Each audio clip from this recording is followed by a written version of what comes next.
right, good evening. We are going to continue our tradition of starting right on time. Couple of quick announcements. Yes, the Lone Pine Road gate will be open afterwards, and yes, you can personally thank me for the beautiful weather today.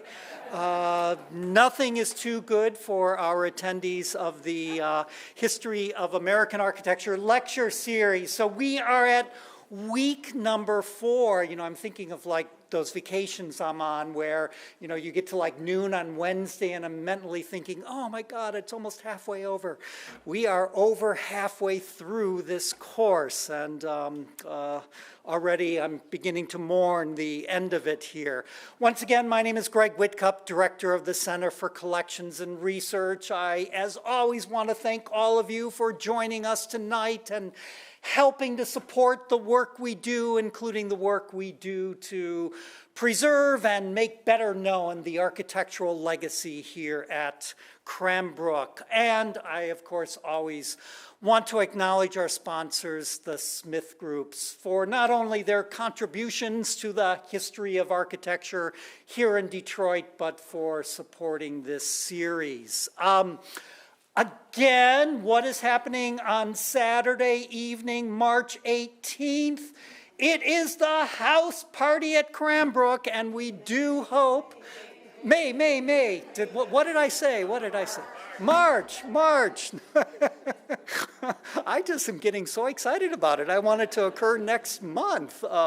Saturday, May 18th, the house party at Cranbrook, celebrating our rich history and legacy of music at Thornley House. We hope you will join us.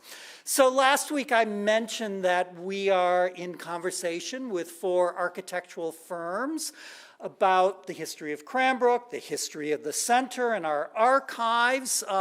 Tonight, I'm pleased to announce who those architects are going to be, with whom we are going to be having a conversation here at Cranbrook. And in order of their appearance on select Monday nights in April and May, we are bringing in Mary Ann Thompson from Watertown, Massachusetts. We are bringing in Sharon Johnston and Mark Lee, Johnston Mark Lee Architects. They're based in both Los Angeles and Cambridge. We are bringing in Todd Williams, the designer of our natatorium, who of course is based in New York City. And from the other side of the Atlantic, we're bringing in Niall McLaughlin, who is based in London, but Irish by birth. So this is going to be a public lecture series beginning on April 8th. And in the next couple of weeks, we'll be sending out an announcement about that. Finally, we are planning a very distant day away in Portland, Oregon, on Saturday, April 13th, to look at 2 very special gardens there, the Lansu Chinese Garden and then the Portland Japanese Garden. Of course, the retired curator of the Portland Japanese Garden, Sadafumi Uchiyama, is the person that we are working with to rejuvenate the Cranbrook Japanese Garden. If any of you are interested in learning a little bit more about that, look on our website or talk to me afterwards. So without further ado, it's this time when I again welcome our favorite curator and architectural historian live here from Cranbrook Art Museum. It is Kevin Atkinson. Hello, everyone. It's great to be back for week 4. We have finally made it past World War II, so time is of the essence here, as we only have 2 more weeks to talk about Detroit architecture. And tonight is pretty exciting because it is a period of enormous economic, social, racial, and architectural change in the discipline.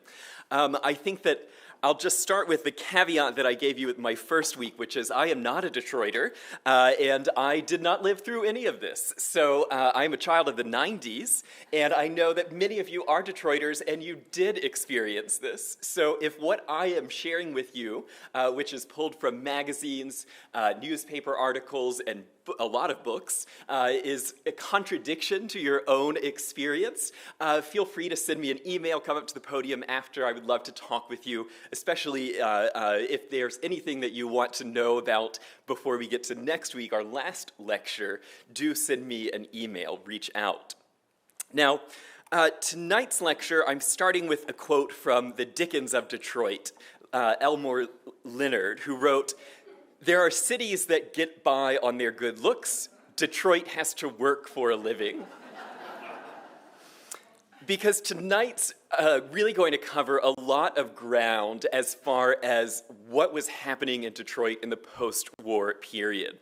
Last week we talked a lot about Cranbrook, a lot about furniture, and this invention of a distinctly American version of modernism that started here at Cranbrook with designers like Charles and Ray Eames, Eero Saarinen, and especially with Florence Knoll and the Knoll look. There's debatably not a designer since Tiffany who had as much of a sort of impact on the union of objects, interiors, color, and architecture as Florence Knoll. But last week I really presented the designs as starting at the scale of the object and working to this sort of idea of a room, an architecture that is suggested but doesn't yet exist. And so the preoccupation with architects after World War II is, how do we make this exist? How do we make these new ideas of how we occupy space, how we live, and how do we go out into the environment and do it? And I argued last week that the General Motors Technical Center was the sort of first great collaboration of this new union of European modernism, American furniture, American color, in creating something that is this sort of total designed environment. It is also, one of America's great corporations, as we have a sort of flourishing American economy in the post-war period, and our lives become increasingly dominated by a increasingly smaller set of corporations. It's where today meets tomorrow, and it is this new vision of an architecture, and it is also distinctly Detroit, but nowhere near downtown Detroit. And so as a reminder, especially for those watching who are not from Metro Detroit, here is a map from 1956 showing metropolitan Detroit and its vicinity. Downtown Detroit, right on the river, is here. Cranbrook is way up here, much closer to Pontiac than to Detroit. The General Motors Technical Center is here.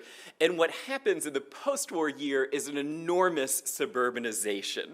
It had gotten started by the turn of the century, but it will really take off in the immediate post-war years. And part of what makes this moment in time so interesting is we're dealing with a lot of planning studies. We're dealing with a lot of architecture in a newly professionalized capacity where you're going to have architecture, engineering, analysis, the urban planner, this sort of let's study what's happening and we'll make a better future. And so I love this 1955 Detroit traffic study, which is studying the land use of Metro Detroit. So in yellow, you see residential areas. In beige, you see multifamily residential. And so you'll notice it's really only in the city of Detroit. Then blue is industrial. And so why is the industrial in this particular shape?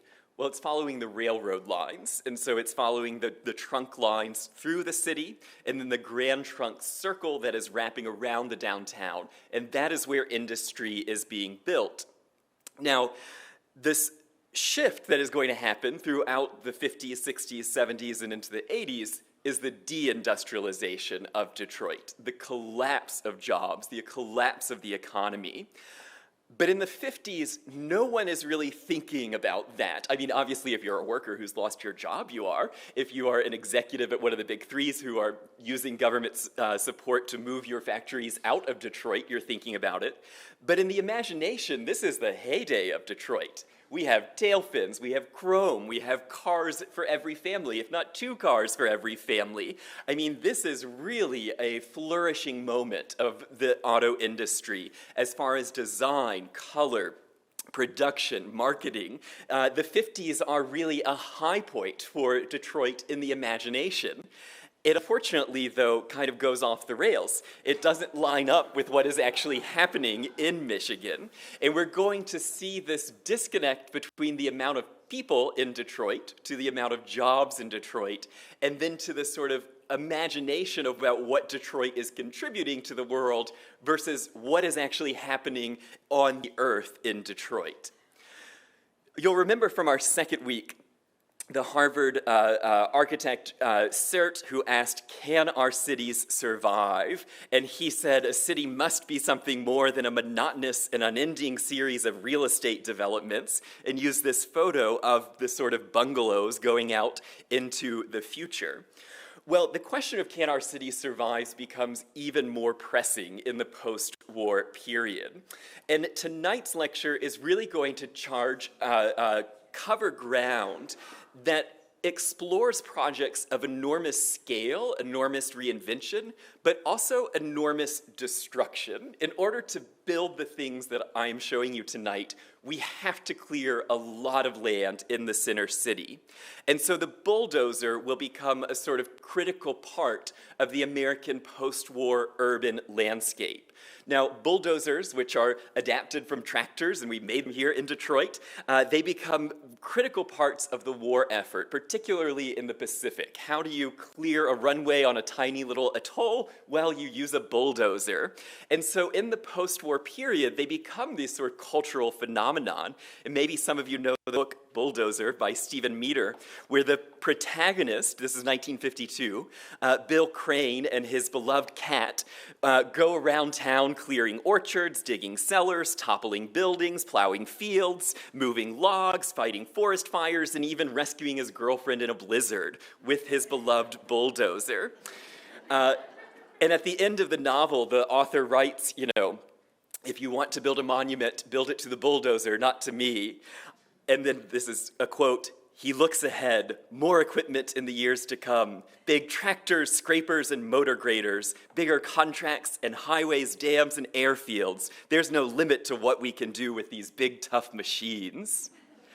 And there is this sense that we are going to be destroying the city for a better city. And so we look at magazines here from Military Engineer. Mother Earth is going to have her face lifted. She looks a little bit unwilling, but there's the bulldozer scraping across.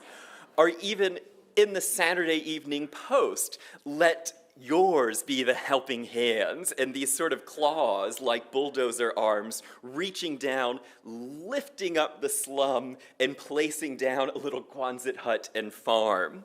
And it reminds me of the sort of European vision of urban planning from the 1920s proposed by Le Corbusier, where in this famous photograph of his hand showing a new plan for Paris.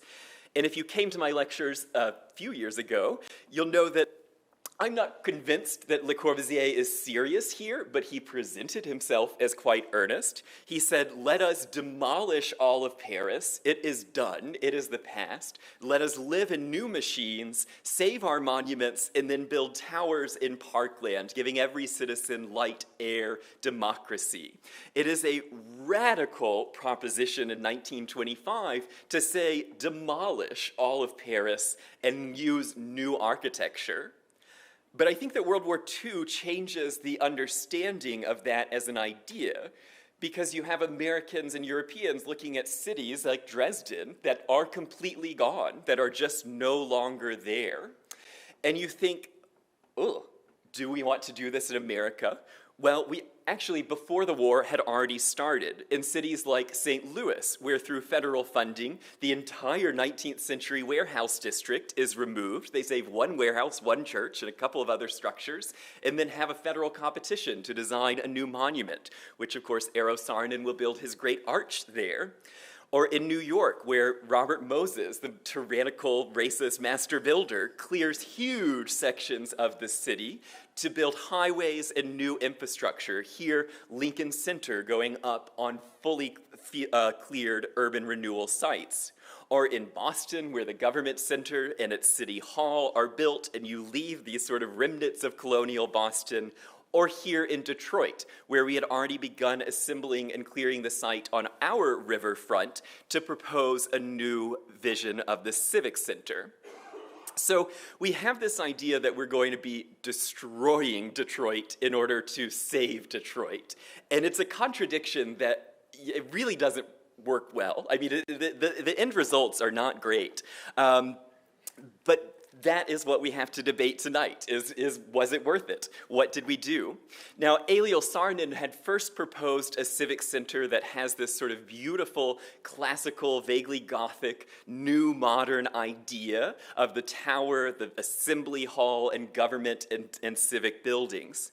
But this idea, this sort of gentle Cranbrook of an architecture that evolves, is really out of fashion by the end of World War II. We need to be more modern. And so the Saarinens, father and son, redesign their civic center plan. They give us international-style buildings, sort of sheer walls of marble and glass floating on little pilotis. And they suggest that on one side of the plan, we will have a assembly hall, an arena. We'll have a veterans memorial. We'll have a new symphony hall. And then in the center, at the end of Woodward Avenue, we'll have a giant plaza framed entirely by the new city and county government building. And this is the plan that will eventually be filled, but it's going to take a long time, really until 1980, before these component parts are realized, and none of them will be designed by the Saarinens. So when the Saarinens, Eliel Saarinen, Arrow, Lily Swan, and then all these sort of Cranbrook affiliates gathered looking at the model, what were they seeing on the actual street? Sort of nothing. The city had successfully cleared the site, but Woodward Avenue just comes to a sort of end of the line and drops off into the Detroit River. And so the city, in order to build a project like the Civic Center, has to make changes to the infrastructure.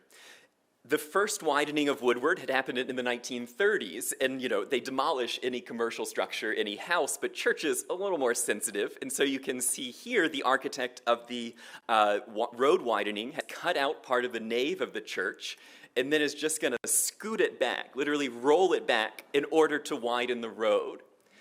Now, to clear the sort of warehouses of the riverfront, which were all sort of flop houses, brothels, bars, houses of ill repute, but there was one building worth saving, and so they just roll the Mariners' Church down and give it a new, completely ahistoric siding, and then rebuild half of it too, a total invention.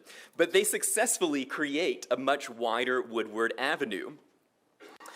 But this is not good enough, because we have seen the future at the General Motors Futurama, a project that the visionary architect and industrial designer Norman Bell Geddes conceived of at the World's Fair to show us what a future city will look like.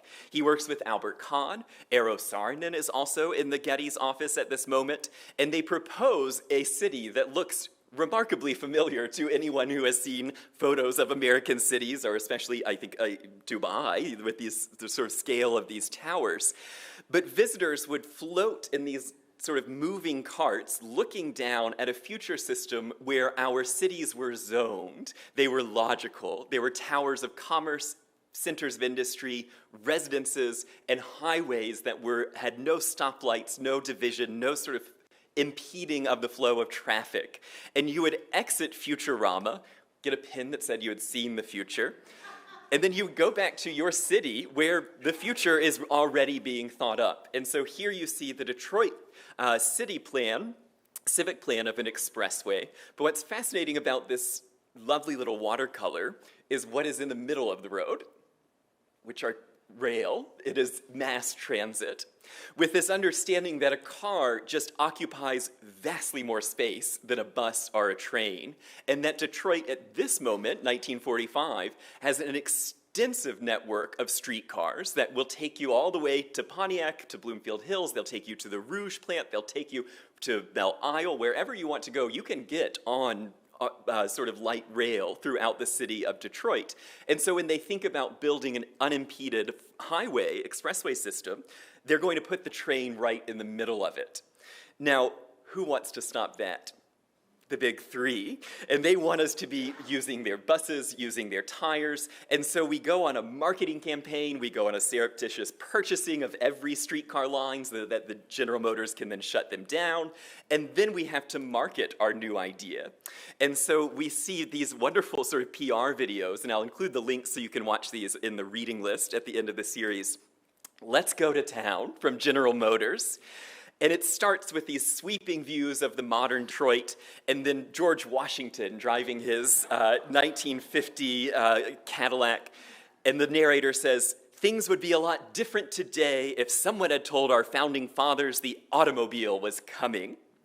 And they talk about the sort of professional urban planner who is going to need to make these incisions into the city so that we cannot be stuck in traffic, that this is the sort of nightmare that we do not want. And so we'll have to be making tough choices, we'll have to be focusing our efforts on building a city that connects itself through highways. And I love this part of the video is using the very new Edsel Ford Highway, which had a bus stop on it originally. And so you can see the lanes of traffic on the left, and then our General Motors bus comes scooping up, and then you can get off right on the Edsel Ford Highway, and then climb up these steps and get to Woodward Avenue, get to your job. It is a bizarre system that did not last, but it is the sort of start of a ring of expressways that are going to link together the city and the suburbs, the cities and the factories. These will also become the channels from which the white population will exit the city throughout the 50s, 60s, and 70s. Now, highways are being built, and they're destructive but necessary. You know, we're destroying these sort of bungalows, and we're building these new roads. We are moving faster through the city of Detroit. But where do you go once you get downtown? Because everyone's going downtown. And so we have to think about parking structures. And so you see proposals for tearing up all of Washington Boulevard and putting a parking structure underneath there. Or you see helpful maps that give you a shopper's guide to parking. And you can already see here, all of those red squares are empty lots. And we're starting to see the destruction of older buildings for surface parking. Because in every American city, this is not unique to Detroit, it becomes much more economically feasible to tear down a building that you can't lease at a very high rate and sell your surface as a parking spot than it does to try and maintain a 3-story commercial building from 1880. It just doesn't make economic sense in the Great Depression, with taxes being what they were, with there not being enough people who want your sort of Class C office space. So we start to see the center of the city is doing pretty great. There's not a lot of parking here, but everything around it is becoming a surface parking lot. Now, why is my mouse sort of stuck? Who knows? Technology. As we move through the century, we're going to see again the city sort of investigating ways of creatively adding in parking. And here you see Grand Circus Park, all of its old oaks, all of the sort of charm and beauty of the park gone so that you can put thousands of cars underneath the park. And then we're going to be giving souvenir programs that show how the expressways bring into the city the cars, and then where do they go from here? Well, park on the roof. And so we have the birth of the convention center here with Cobo Hall, and you have the cars that are going to sweep up, and you can just never have to be on a surface street. You can just take that spiral ramp, park on the roof of Cobo Hall, take an escalator down into the convention center. You'll never touch a Detroit sidewalk. Now, the idea of a convention center is a totally new typology, invented in the post-war environment, and it starts here in Detroit when Eisenhower dedicates the 43rd Auto Industry Dinner in October of 1960. But it's an idea that the modernists were already very invested in creating, sort of empty universal space, what Mies called his universal space. And so what we have here on the riverfront is this frame for whatever task you want to achieve. And then within that frame, you can have a flower show, a convention, you can have an auto show, you can have trade goods. It is just universal space, and it's so modern that you've parked on top of it in your personal vehicle. Now, in Chicago, where Mies is now teaching, at IIT, he is proposing his own version of a convention hall. And it's a little bit hard to see in the Detroit photos. This was replacing industry, sort of light industry, old railroad yards and little warehouses. But Mies is proposing on the south side of Chicago for what will eventually become McCormick Place, just demolish, just take like a sheet of paper and layer onto the city a new tabula rasa, and you are literally collaging in the architecture studio the elimination of what is there in Chicago and building instead one of these great sort of universal spaces, seen here with Time magazine cutouts of the Republican National Convention of the early 50s pasted into his architectural frame. Now, of course, what starts with ours, it is universal space. We have the auto shows that continue to be at whatever they call it today, our main convention hall. And this is the start of Saarinen and Saarinen's great plan. Now, the Saarinens, again, will not build any of it, but you can see that you have the arena here. They didn't envision the convention center. That's a sort of addition. But then we have to add in the Veterans Memorial, which has a wonderful sculpture of an eagle by Marshall Fredericks there on the front. And then we add in the new Symphony Hall, the Ford Auditorium down here. And then we get the City-County building, which is Detroit's first great international modern tall building. And you have at the base of it, right at Woodward, this sort of ceremonial linchpin where Woodward is going to go past to the river, an opportunity for a sculpture. And so in this great marble frame of the building, we have these people singing carols because they're waiting on the bronze casting of Marshall Fredericks' Spirit of Detroit, which will arrive in 1958. And I think it's an interesting moment to do figural bronze sculpture, because this is not exactly sort of the zeitgeist of what art is. This is the start of what many people derogatively call plop art. And so if you look at sort of the art of the 1950s, but especially by 1960, cities are installing abstract compositions at a very large scale, usually bright colors. And here we have a Swedish-American artist trained or who studied here at Cranbrook with Carl Millis, taught at our girls' school, creating this giant 8,000-pound idealized Nordic man, and he has his sort of swoop of hair. In one hand, he has the family unit, mother, father, and child, and the other a sort of orb of energy. And we call him the Spirit of Detroit because of the scripture behind him, which is, I can't read it on the screen, the Lord is that Spirit. And so we call him the Spirit of Detroit, and it's an interesting sort of embodiment of one idealized Detroit, which is this Caucasian Detroiter, at the exact moment that Detroit has switched its population and become a majority black city for the first time. And so we are seeing here at the intersection of Woodward and the river, Woodward and Jefferson, this great sort of monument to an idealized version, what the all-white leadership of the city of Detroit sort of is promoting as Detroit. And it lines up with the idealized version of the auto industry, of our tail fins, shiny buildings. But remember, the styling dome is in Warren. It's not in Detroit. And what is happening in Detroit at this same moment is the first, or not the first, but the continuation and most dramatic series of plant closures, as Packard and Hudson close in 1958, and then Chrysler Dodge Maine and Hamtramck closes. Uniroyal Tires will close, Stroh-Beer will close. But this is all starting at the mid-50s. And so you're seeing Detroit go from, in 1947, some 2,800 manufacturing jobs in 3,300 firms, to by 1980, 100,000 manufacturing jobs at less than 1,500 firms.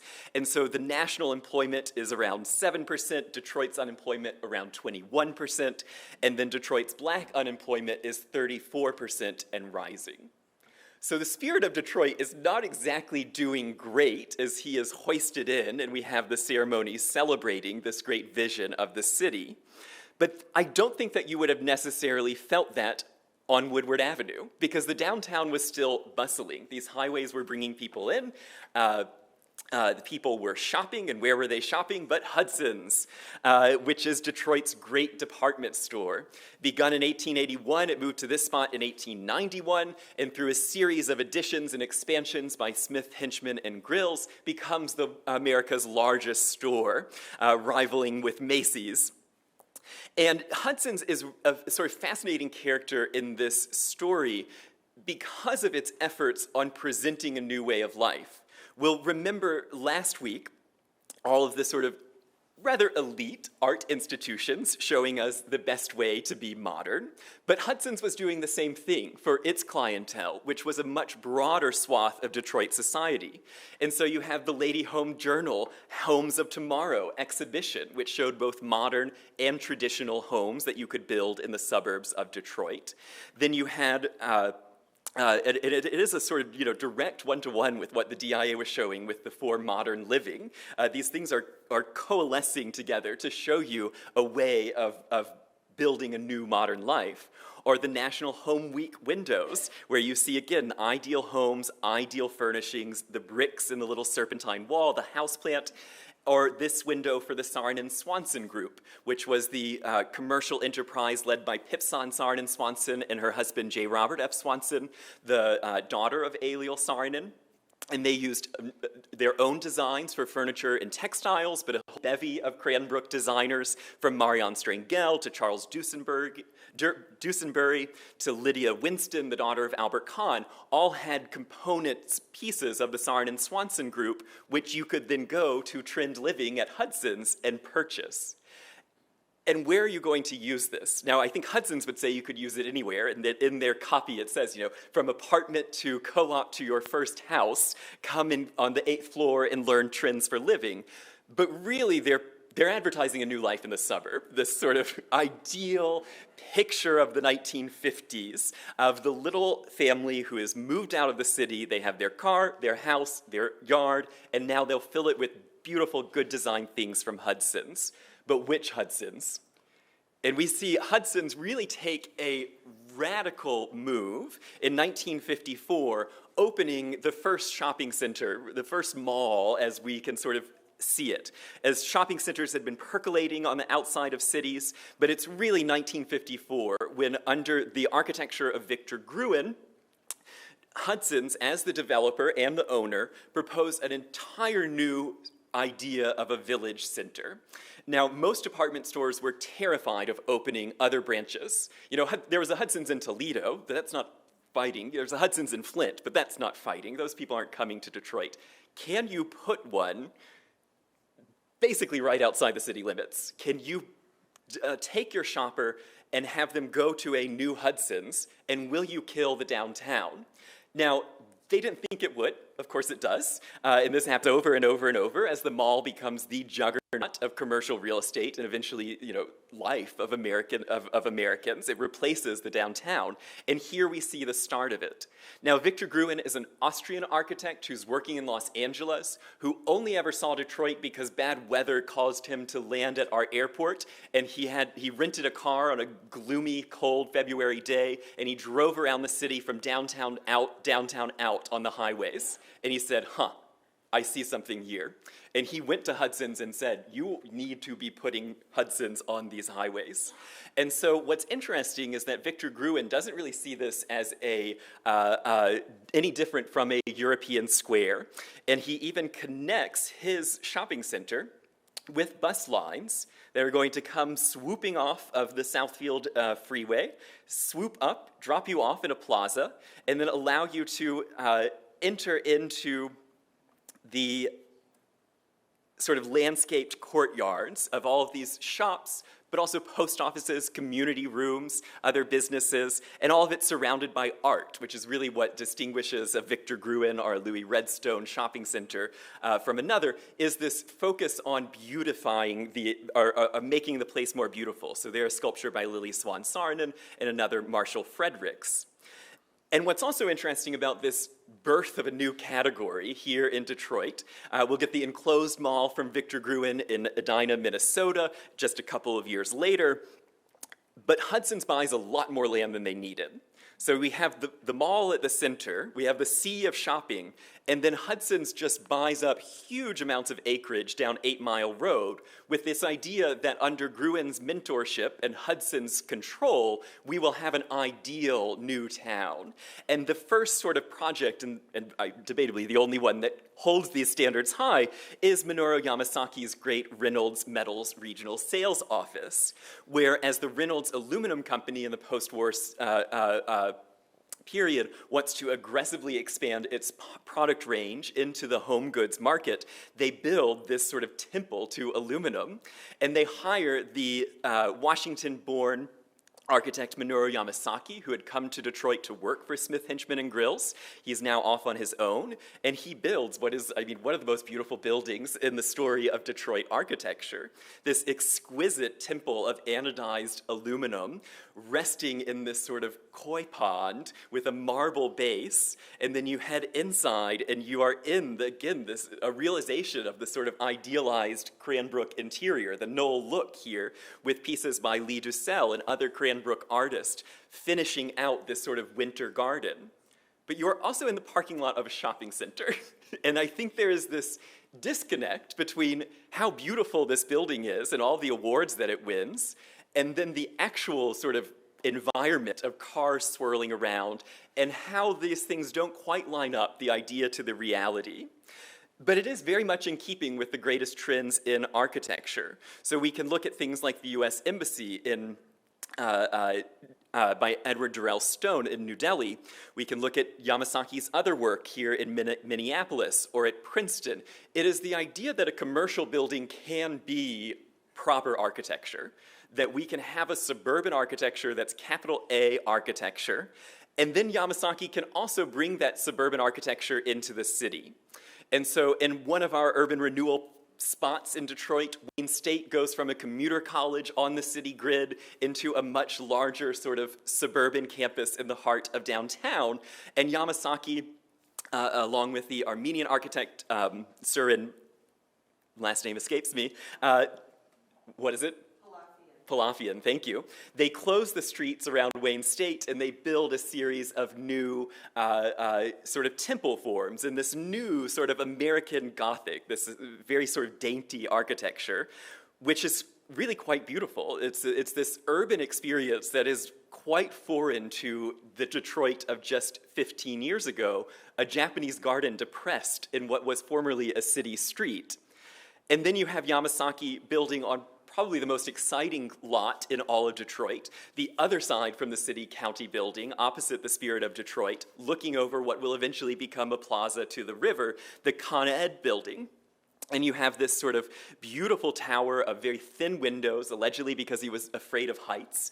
But it gives it this sort of Gothic romance that I think recalls the Art Deco buildings that we looked at from the 1930s, but now in a very exciting new language. And you have here Giacomo Manzu's Dancer in front, sort of in conversation with the city-county building that is right behind it. And you begin to have a new edge of Detroit, a new entrance. And all of this building is looking out of a 25-foot lobby, again with Cranbrook-designed furniture, Cranbrook assistance throughout all of these interiors as we are building this sort of new vision of Detroit. And of course, Yamasaki is practicing out of Troy, Michigan, living in Bloomfield Hills. His wife is teaching at Cranbrook. His children attend Cranbrook schools. And he gets the most exciting commission that will both make and destroy his career, the World Trade Center. A sort of a new experiment in a city design, the tallest buildings in the world. It is the sort of victory of sort of formal modernism over the city. It is a clearance of land, expanding into the river, and then building these giant boxes.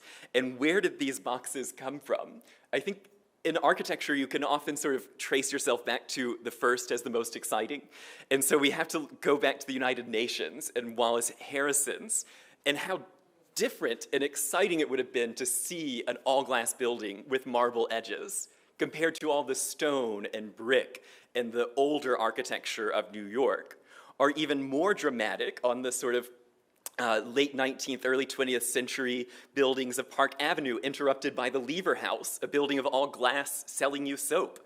And then across the street, Mies and Philip Johnson push back and become the first building on Park Avenue to not be on the very edge. And they create a plaza from which the building can be observed. And the thrill of the new modern building in the old context is what makes these so good, and then what ultimately destroys them. And so by the time you get to Avenue of Americas, it's like, well, if you have no context, these are just kind of extruded cigar boxes. And we are beginning to see that happen here in Detroit, where the lineup of these buildings is probably not as interesting as the individual buildings themselves. I mean, that really could be any city. That doesn't have to be Detroit. You can't see very much, just the corner of the Guardian popping out. And then we'll do this throughout this downtown, where we'll tear down older buildings to build what in retrospect seem like very generic modernist structures. So here, Albert Kahn Associates, and how beautiful this must have been next to the old City Hall. Of course, not beautiful enough for anyone to take a picture that direction. But then the City Hall comes down, because we have the new city-county building. So what do we need this old pile of Victorian hoo-ha? We'll just tear it down and build a little park. And of course, what's under the park but more parking? It is this, the great solution of our downtown ills will be to modernize the downtown and allow us to park in it. And then you have other ambitious demolitions like the Kern Block, which won't actually be built on until 1999, but the city refuses to plant trees on it lest it become a park that people enjoy. And so it's just a hole in the middle of downtown. And so by 1960, we're seeing this kind of tension of demolition, rebuilding, demolition, rebuilding. And we see a major shift from Detroit right at the end of World War I in 1951 to the Detroit of today. There's just empty space. We have the ring of highways, we have mega blocks, and we have so much parking. Now, in order to do all of this, people have always demolished buildings. Cities are always growing. I'm not saying that they should have kept everything. There's even a drawing from Albert Kahn's office that shows the sort of new center area before the General Motors building was there. But the scale of post-war reconstruction and demolition is really on a world never seen before. And it's made possible because of urban renewal. Now, if you'll just stay with me one moment, I do have to figure out why my mouse is stuck. The nightmare. Okay, there we go. Thank you. Urban renewal is, at its sort of broadest definition, a joining of local and federal governments to provide financing, planning, and implementing the rebuilding of cities.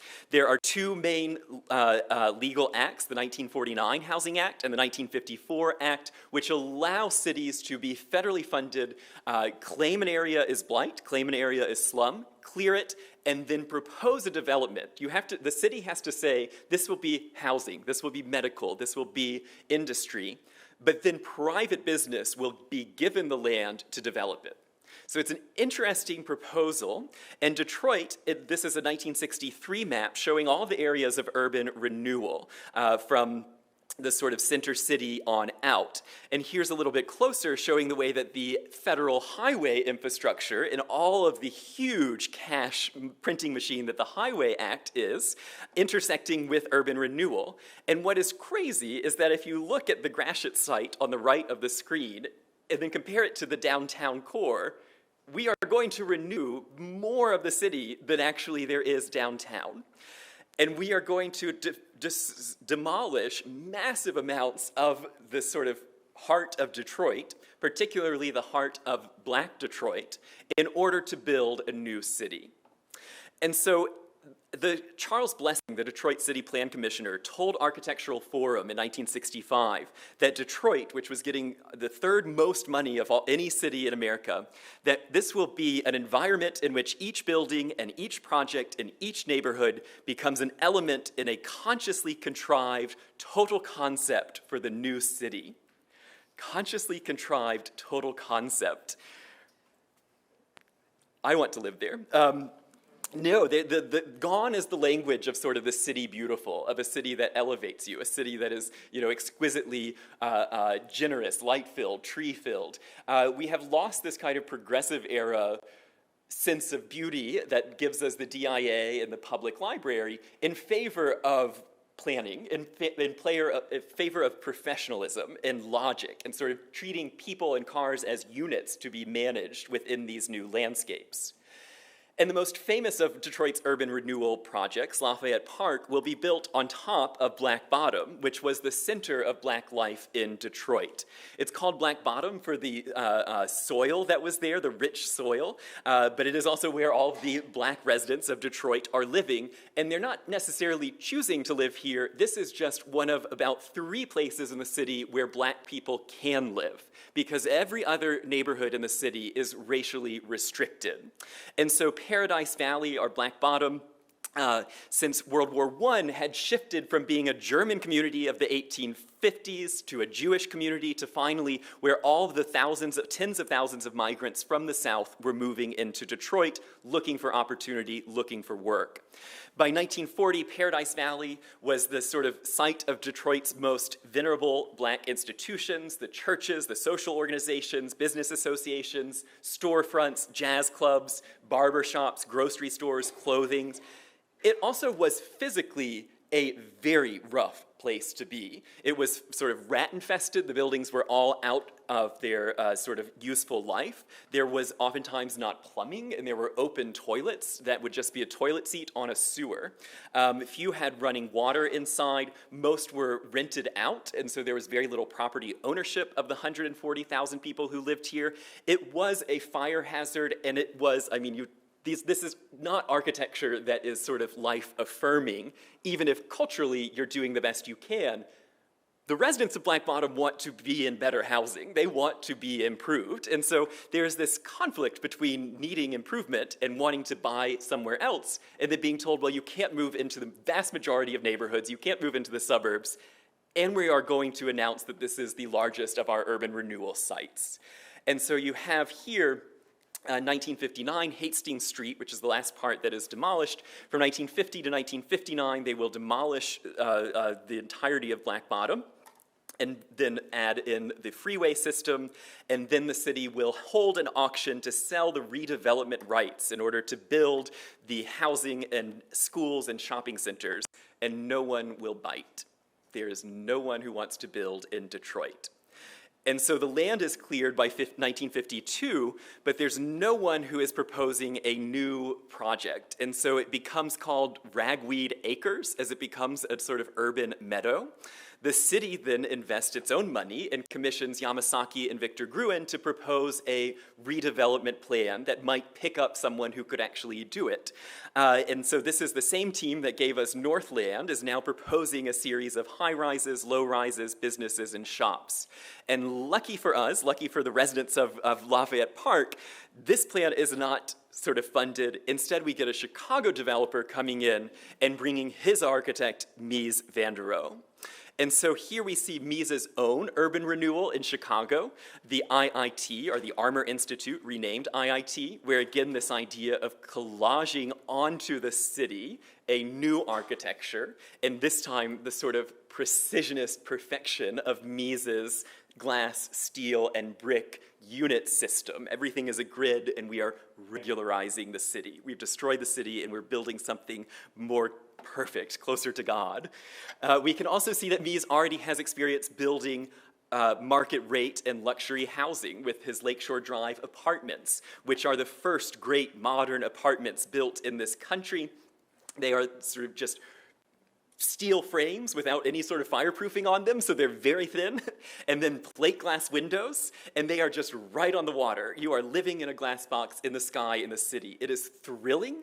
It is also more exciting to Mies to stay in his own apartment in this little brown building behind them, looking at his architecture, than actually moving into a glass box, because they were such difficult buildings to try and have any sort of climate control or privacy.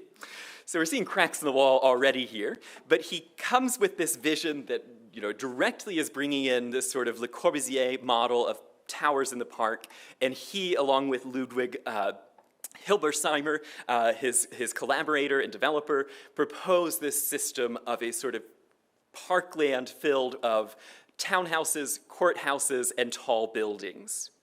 At the dedication, we can see Mies sort of standing at the podium, that required urban renewal sign that you see on every site, posted on the neighborhood, and an audience of all white businessmen and perhaps future residents.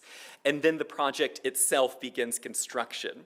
On the left-hand side of the site will be the townhouses and courthouses, and as they are being built in this system that Mies has developed of riveted steel parts and brick bases with plate glass windows, there's a certain similarity to the architecture of Albert Kahn, to the sort of systems approach of the factory, now being applied to really exquisitely detailed residences. And then they're finished, and they are this, as Mies called it, his skin and bones, because his architecture is all industrial materials. It is all sort of visible how it's made. It is a sort of exoskeleton that frames your new life. And before the trees grow, I mean, it is pure architecture. It is this really, I personally find deeply bleak, but it is this sort of beautiful expression of a new world, a new way of living. And then once the courtyard houses and townhouses are done, we get to the taller buildings. And it's in all the architectural presses, you know, the largest project of America's foremost German master, right here in Detroit. And it is like his exquisite private residence for Edith Farnsworth, his only private residence in the US, but now for the common middle-class resident. No one from Black Bottom could afford this, but a suburban Detroiter certainly could, and that's really who they want to come back to the city. They want to increase the tax base. So it's not luxury housing, but this is not public housing by any means. Looking at the sort of color images, especially now that the multiple hundreds of locust trees have grown up, it is pretty darn exquisite. The way that these glass boxes in this uninterrupted forms just sort of swoop through these manicured lawns. It is a co-op, so there's this idea of collective living. The residents, when they're interviewed, you know, there is this certain sort of performance of living in a glass box collectively. But it's one of the most integrated parts of Detroit, one of the most economically diverse parts of Detroit, and it is a great success of urban renewal. I mean, it worked. It is a success aesthetically and commercially. But when we, again, look at the trauma inflicted on this city in order to have this happen, and then as we look at all of these additional empty sites that because of sort of development changes, Mies won't do, we're going to start seeing this huge area get reconstructed with even sort of different aesthetics, different approaches, and how very close this is to the city center for being pretty darn divorced from any sense of urban life. And if you thought that was, you know, no, this is just a different sort of urbanism, well, let's go to the pamphlets. Live in a suburb in the city. I mean, Lafayette townhouses, they know what they're doing, they know who their market is. And I think it's especially interesting on the left, the way that they have styled these interiors for their audience. I mean, probably outfitted at Hudson's, but not from the Sarn and Swanson group, and certainly not from the sort of Knoll line of furniture. It is, you know, it's a glass box, but it's friendly. You can have your chintz and a glass plate glass window too. The architectural press, you know, takes a total shine to these projects, and they become sort of universally lauded as a way of saving the city. And they're using images like this of, you know, children at play in this new Detroit. But it begs the question, where did everyone else go? Where did the 140,000 residents of Paradise Valley go? Where did the businesses of Hastings Street go? And they cannot afford, most of them will not be able to afford Lafayette Park, and even the non-Mies designed areas like Central Park Plaza will not really be any more affordable. And so we have to go back to our 1963 plan to a sites of urban renewal and figure out where we're going to shove affordable housing, government below market rate housing. Where will that go? And one of those projects will be at the medical center. And so combining a series of hospitals at the center, building a new medical school for Wayne State, and then around the edge, what had been, you know, again, housing, demolished, rebuilt as housing, and this time framing the medical center high-rises, churches that had been demolished, reconstructed, and this time with a Detroit architect and also a black architect. It was sort of very interesting rise of the black professional class coming into Detroit and beginning to have some agency on the design of these projects, these urban renewal projects. But this is high-rise living, and I'm not sure that, everyone wants high-rise living. And there are plenty of black Detroiters who would prefer to be buying in the outer edges of Detroit, in neighborhoods, or in suburbs of Detroit. And they can't. They are restricted by covenants. They're restricted by community groups. They are supported by Mayor Cobo, who says, you will not have any black residents move onto your street as long as I am mayor. And they're also supported by the banking industry and the federal government. Remember the residential security maps, redlining. All of those red districts are undesirable. They will not have mortgages that are granted. Those red districts are black neighborhoods. Those are at least one black family lives there, and so they will not give you a mortgage. And we begin to see this racism, these policies, reflected in the architecture, like the famous 8 Mile Wall, where you had a developer who wanted to build a white neighborhood next to a black neighborhood. The bank said no. He said, what if I build a concrete wall? And the bank said, okay, that will do it. And then you have the city, sort of progressive leaders in the city, trying to put these 12 public housing sites that would be integrated housing sites, some black, some white, some integrated. And Albert Cobo is elected in 1950 on the line that these will never be built. And so of the 12 proposed, we have the one that Eleanor Roosevelt built in 1938, the Brewster housing projects.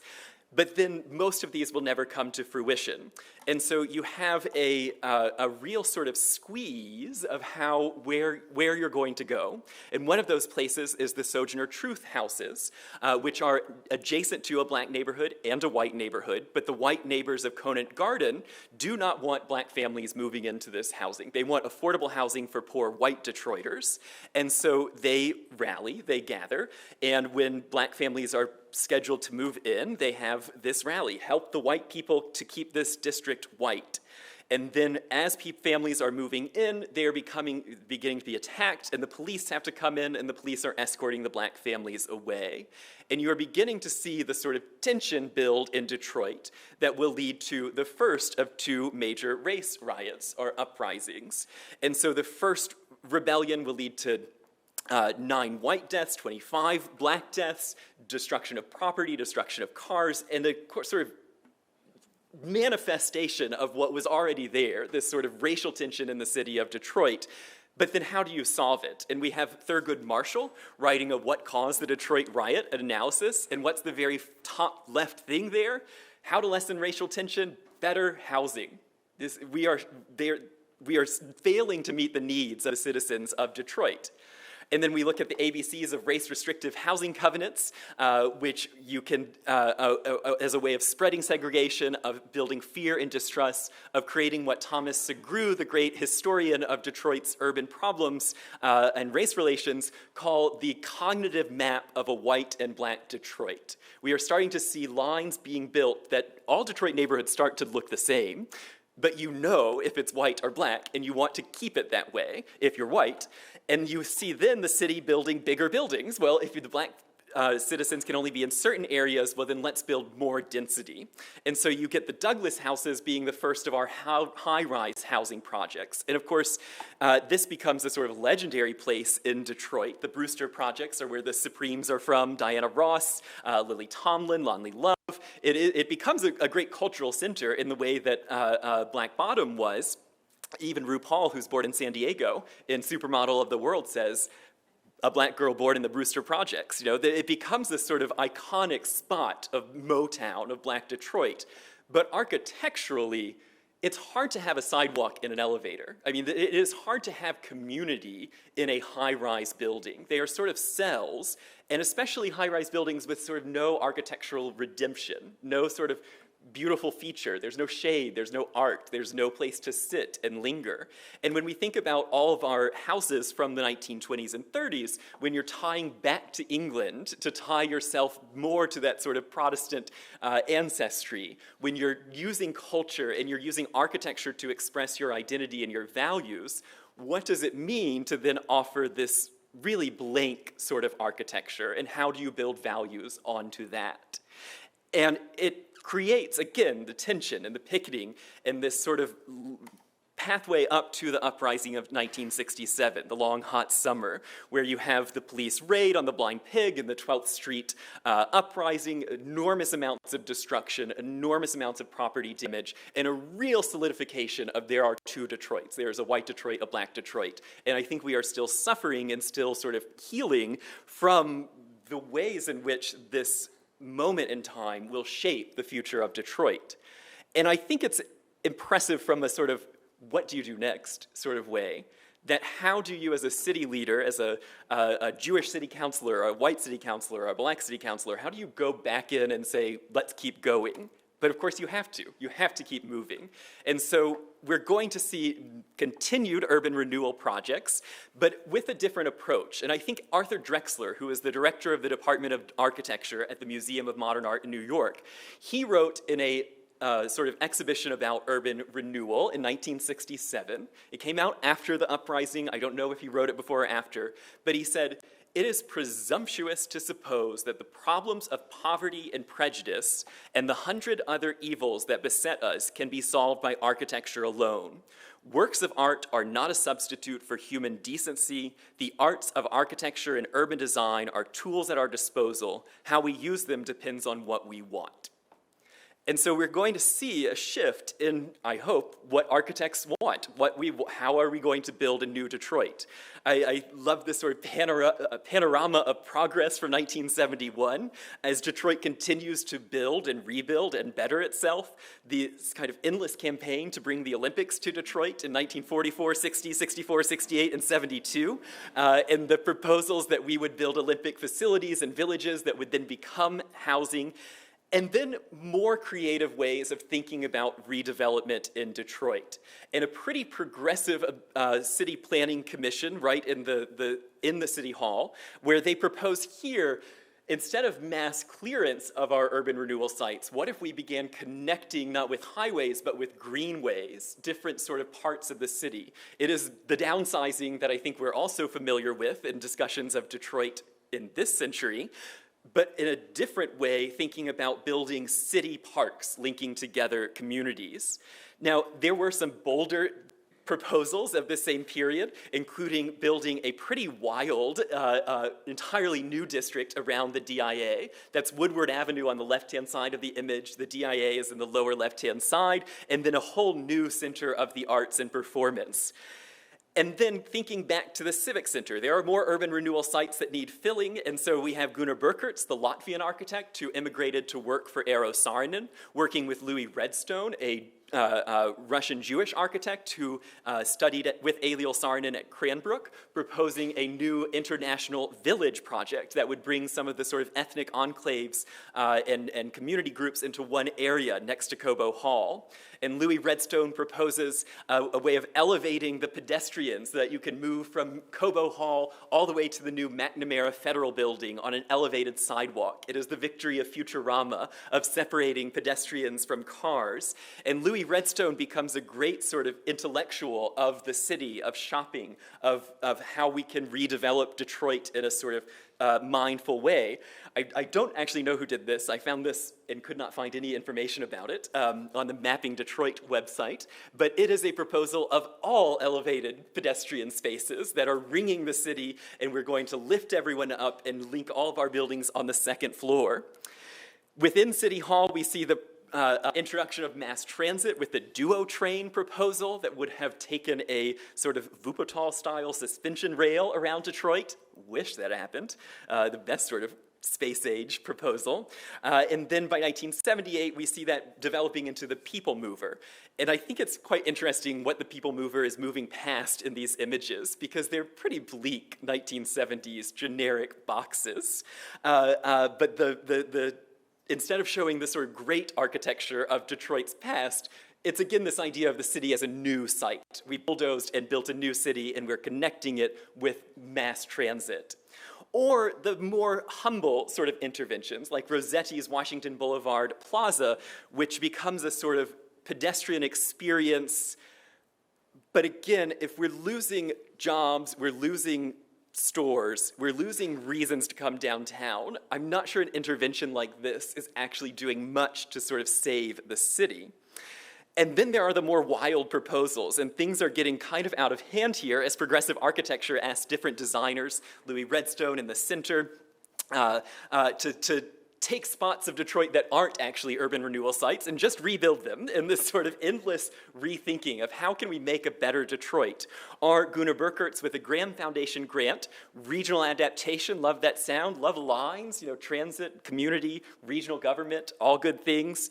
But what he's actually proposing is this sort of superstructure of an endless city that just grows forever on a vast excavated site that has all of your sort of industry and things you don't want to see underground, and then a new Detroit spreading across the top. Or the architect Glenn Small's City to Replace Detroit from 1968, where if you can't quite place yourself on the map, they helpfully label Grosse Pointe Park and Windsor. Lincoln Park is there.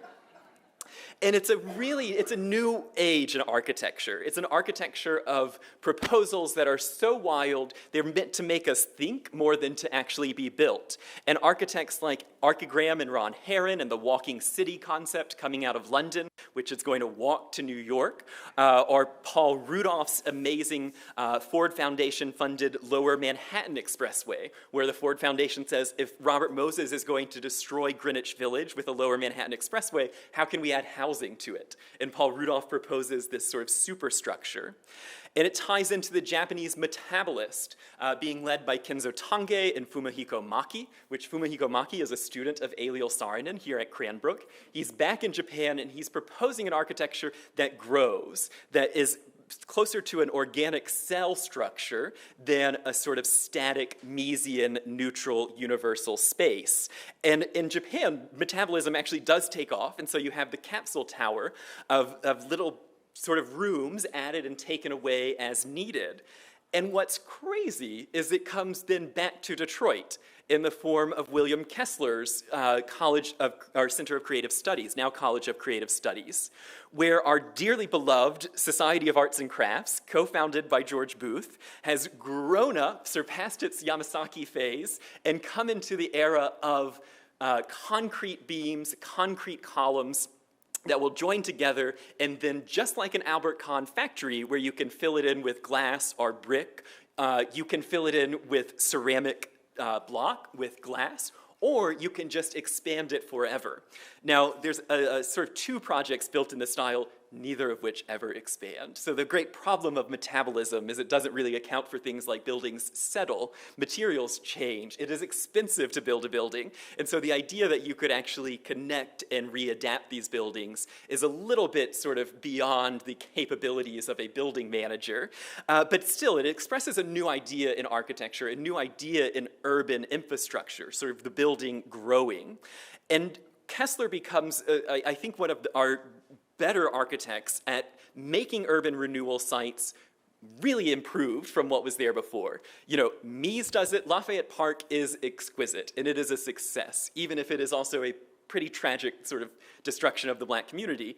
Kessler's receiving hospital becomes this sort of new expression of what medical care can be. As the medical industry is exploding and specializations are coming about, hospitals are getting bigger, insurance is getting worse, and we get this great aluminum structure where you have color, you have texture, you have processes, and then you also have these interiors that I think are quite comforting, quite space age, quite futuristic, all of it linked to the other buildings in the medical complex by these anodized aluminum chambers that are running underground. But instead of just separating our pedestrians from cars and then just sort of saying, I've done my modernist due diligence, he adds these wonderful periscopes that pop out of the medical center, where you can then see through neon and color and glass how the actual citizen is moving throughout.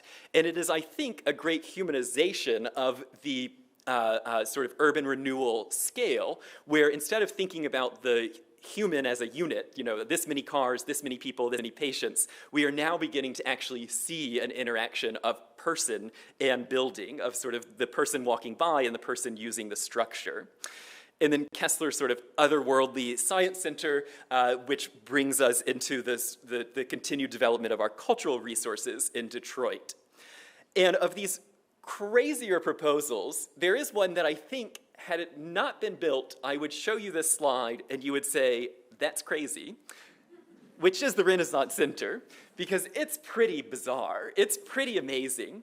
After the uprising of '67, you have civic leaders, business leaders like Henry Ford II, realizing that you cannot allow the city to decay and then expect the suburbs to succeed. You cannot take industry out of Detroit and not provide any new opportunity, and you can't actually have a safe, secure, and happy suburb without a city that is functioning. And so through these business leaders, some 50 organizations, they commit to commission John Portman, the Atlanta architect, to build a new city in Detroit, a city in a city. And Portman is known for his superstructures, whether that's the Hyatt Regency in Atlanta, or the Embarcadero Center in San Francisco, which is pretty amazing. He then brings to Detroit this great sort of vision, this mega structure that is all sort of power, it's all pistons, it's exciting, it's dynamic, it's reflective. I think it is this sort of rebuttal to the sort of tail fin optimism of Detroit of the 50s. Now it's all just, we're here, we are on the river, we are building a black building that is shiny, that is self-sufficient. It's also incredibly rejecting of the city of Detroit, but as an image, it's incredible, and it does succeed, much like Marshall Frederick's The Spirit of Detroit, as becoming the best of civic architecture because it is the architecture that we identify with the city. This becomes the landmark of Detroit. And for that, we can be very grateful to John Portman, even if building a giant earthen berm as a sort of invitation to the neighborhood is perhaps not the friendliest gesture. But again, it's this idea that you are taking your car from the suburb, parking it in the building, and then experiencing entirely an internal world. You have hotels, restaurants, shops, businesses, banks, and a beautiful sculpture by Gerhard Nodell, Free Fall from 1978, Gerhard, the head of fiber at Cranbrook at this moment. And then, of course, we've gotten sort of back to where we started, which is the riverfront. And what are we going to do with this site that in 1924, Eliel Saarinen proposed a park, and there's still nothing there. And the Japanese-American architect and designer and sculptor, Noguchi, is hired by Smith, Hinchman, and Grills, and Smith Group had already done sort of a dozen studies of how to solve the problem of the park in between the concert hall and the Veterans Memorial. But they go to Noguchi, who late in his career, after having designed furniture, designing sculpture, he gets into the idea of designing playscapes and finally urban infrastructure. And he really views this opportunity of connecting Jefferson and Woodward, the streets, to the river through a series of sculptural interventions. He's also, and I don't envy this, he has to accommodate a lot of requests. He has to accommodate a tunnel that goes to Canada. He has to accommodate a road that actually runs under the site, security. There are all sorts of businesses. And so you end up with a pretty, perhaps too complicated setting of amphitheaters, fountains, sculptures, ventilation hoods, all of which is pretty abstract, pretty harsh. That child jumping onto that concrete is ominous, but when he gets it right, when Hart Plaza is at its best, is this sort of incredible Dodge fountain, a gift from Matilda Dodge in honor of her husband and son. It is Noguchi's sort of mist water erupting from the river of Detroit in this great sort of bowl. And the plaza, when you are there at a festival or at a concert and it's full of people, I think, becomes a very impressive room right on the edge of the city. If we are going to critique it, why can't you go there when there's not a festival? The city keeps it locked almost entirely now. You can't actually get to the river most of the time. So there are problems with Hart Plaza, but it's finally done. And it's done in this moment of sort of, I think, a stronger, harder Detroit. And Noguchi manages to balance this very sort of soft, ephemeral fountain that's now being restored and reprogrammed with this sort of landscape of almost otherworldly forms. But the dichotomy of Detroit as a city and a suburb of the metropolitan region is really manifest in a lot of ways, where you have a sort of repetition of what happens in Detroit happens in the suburbs. And this is probably true of any city. It is true of any city. People choose where they want to live. It's just stronger in Detroit because the economics are not always there to support both options, and because it is still a deeply divided racial landscape between black and white citizens. Of course, that will begin to change in the 1980s, but here in this moment of the 70s, you have the Renaissance Center, a great testament to believing in Detroit, and then the Southfield Town Center, which literally the developer said, Renaissance Center will fail, I will build a city in Southfield, in the suburb. And then you have sort of skyscrapers beginning to appear in farmland in Troy, or you have auto companies who are moving out into the suburbs, where you have American Motors in a Smith, Hinchman and Grill glass box. And then you have Chrysler trying to stay downtown, and Yamasaki adapting a 1902 plant into its headquarters. You have the sort of people mover that will bring the downtown area to different successes, which is modeled after a people mover from the suburbs, from Henry Ford III's experimental shopping mall and Hilton. And then you have eventually a mall that will appear downtown, Trapper's Alley, but of course the multiple malls that are beginning to ring the city of Detroit. And then you have pretty exquisite expressions of Detroit's architectural talent. Gunnar Burkert's Calvary Baptist Church, which is on an urban renewal site, a sort of orange wedge in the middle of a sort of flat landscape, or Yamasaki's Temple Beth El, here in Bloomfield Hills, where in both cases you have this strong form, this expressive form. They have achieved architecture of the 1970s, which is that image. But then on the inside, you have pretty amazing spiritual experiences, whether that is being reflected in the mirrored surface of Calvary Baptist or the sort of tint leading up to a light at the top and a landscape around the edge with a Tony Rosenthal designed front of the temple. And you have all sorts of sort of repetitions of you have the main branch downtown of a bank, and then you have the smaller bank in the suburbs. But again, architectural ambition being a key to many of these Detroit projects. And you have Lafayette Park downtown, the sort of Miesian option. And then you have a lot of really great mid-century modern houses in the suburbs of Detroit. And one would ask the question of, well, what else can we do for housing in Detroit? There's still not enough housing. And I think that we're lucky that we never switched into the gears of sort of Pruitt-Igoe, of Yamasaki's housing projects in St. Louis. But we also failed to build enough integrated housing to house the population that wanted it. And so the sort of worker housing on the left from the 20s versus worker housing on the right from the 50s, two different visions of living, but also sort of the failure of the suburb and the city to intermix. Now, by the time that we get to the mid-60s, people are really questioning these urban renewal projects. And in cities with a more educated and a more active citizenry, a citizenry that's respected more, like Cambridge, you begin getting to hell with urban renewal, mocking the federal signage standards in Cambridge, Massachusetts, saying it is a legalized theft of private property. We shall defend our homes with our lives. And then you have a conference organized by the American Institute of Architects and the College Association of Collegiate Schools of Architecture at Cranbrook in 1962, where the introduction says more than half of the central area of Detroit has been absorbed by the movement and parking of motor vehicles. And then you have talks that say things like the ecology of the city, a plea for environmental consciousness, or the urban renewal architect, Dr. Purist and Mr. Compromise, parables from the world of urban renewal. You have Victor Gruen speaking about environmental architecture, and you have this sort of concern in the field that they're getting it wrong, that these projects are not actually the best way forward. And particularly, the great philosopher J.B. Jackson talks about, he says at Cranbrook, the contemporary city is not a jungle any longer. It is a chorus of public relation experts.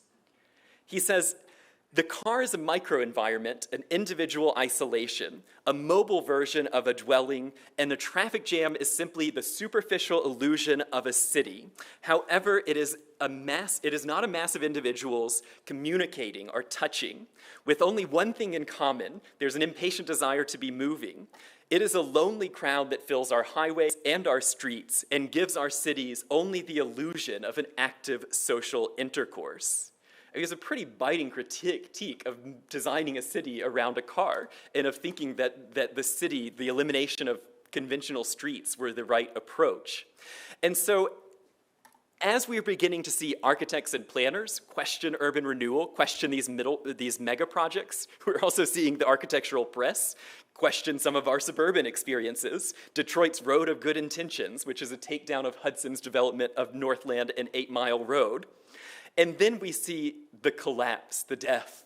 As Charles Jenks says, modern architecture died in St. Louis, Missouri on July 15th, 1972 at 3:32 p.m. or thereabouts. And that was the destruction of Pruitt-Igoe, the elimination of these social experiments, of these sidewalks in the sky, of sort of mass, dense, neutral housing for sort of poor Americans. And so we're left with more questions than answers. Was the urban renewal a good thing? Are these mega projects going to save the city? Will things like the Renaissance Center work? Will all the factory closures continue? And so next week we are going to see the continued investment in Detroit, the continued shaping of policy, economics, and race, and architecture, and the way that Detroit now can go and thrive and experiment and be a new place in the 21st century. Thank you, everyone.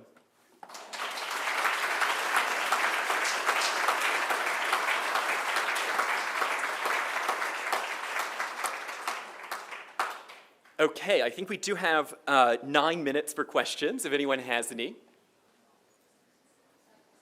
Yes.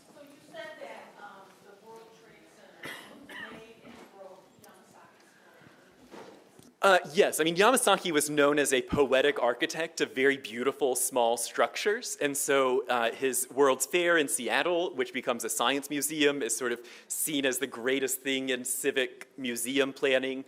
His university buildings at Oberlin, at Wayne, he's getting a lot of praise for these smaller structures, and when he is asked by the Port Authority of New York to build the largest buildings ever built and the tallest buildings in the world, his architectural style and the scale of those projects do not line up. And the sort of shock in Manhattan of seeing these two twin monoliths go up 110 stories and completely destroy Lower Manhattan's kind of Art Deco tapering, and then land in this plaza that is a shopping mall on top of parking with a single sculpture in the middle.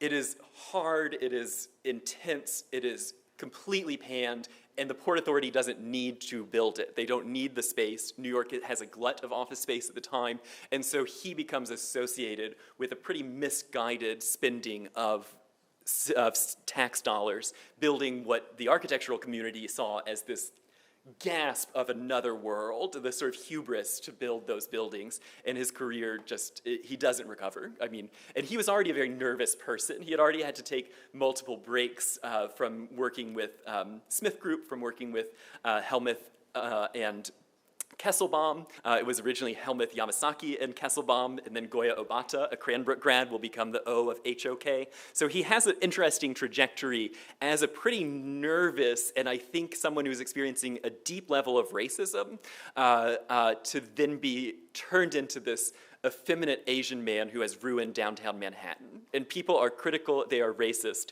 and he's standing there in a house that he's built, that he had to build in a neighborhood he didn't want to be in because of racial restrictions in Detroit. I mean, it's a lot. It's a lot that you're having to deal with to then put up with this sort of facade that you are great and your architecture is great and you're part of this community. I think of other architects like Albert Kahn and building the athletic club as a Jewish designer, or building anything for Henry Ford as a Jewish designer. Other questions? The regional sales office that was in the parking lot, what happened to that? Oh, it's still there. The koi pond's not, and there's nothing in it, and I think it's for sale, and it is a little dinged up around the corners, much like aluminum foil, but it is still there. Other questions? What happened to Gerhard Nodell's sculpture at the Renaissance Center? Who knows? If any of you know General Motors, I imagine it did not survive, but I don't love the renovation that they did to the Renaissance Center, but I never saw the old one, so. Any other questions or comments? Yes? I'm surprised that Jane Jacobs didn't come up towards the end. Oh, I know. Yes. So in the rebuttal to all of this sort of mass urban planning, Jane Jacobs, why did Jane Jacobs not appear? She, of course, is the author of The Life and Death of Great American Cities. She is the sort of thorn in the side of Robert Moses. She stops the Lower Manhattan Expressway. She is the sort of birth of the preservation movement. She is a 5-foot-tall force for the city. And of course, her writings and her ideas will influence Detroit. A big difference between, say, Cambridge stopping the highway or Jane Jacobs stopping a highway is that they were white, they were wealthier, they were educated, and their communities were actually doing pretty fine. And none of those things were true with Detroit as it was continuing to plow through neighborhoods. You have the Poletown plant in 1980 where you get 6 months to clear out 1,400 people to get 6,000 jobs that are now, 1,000 jobs at the GM Poletown plant. So Detroit continues much later than other cities to work with urban renewal and eminent domain as a strategy, and there's not a lot of people who can stop it in the way that Jane Jacobs could. Also, I slightly ran out of time, so we were cruising through the reaction there of architects who were pushing back. And next week, we're going to be looking at what happens to all these factories? What happens? Why do we see this sort of explosion of Detroit as a place where it's suddenly okay to look at the collapse of capitalism and aestheticize it?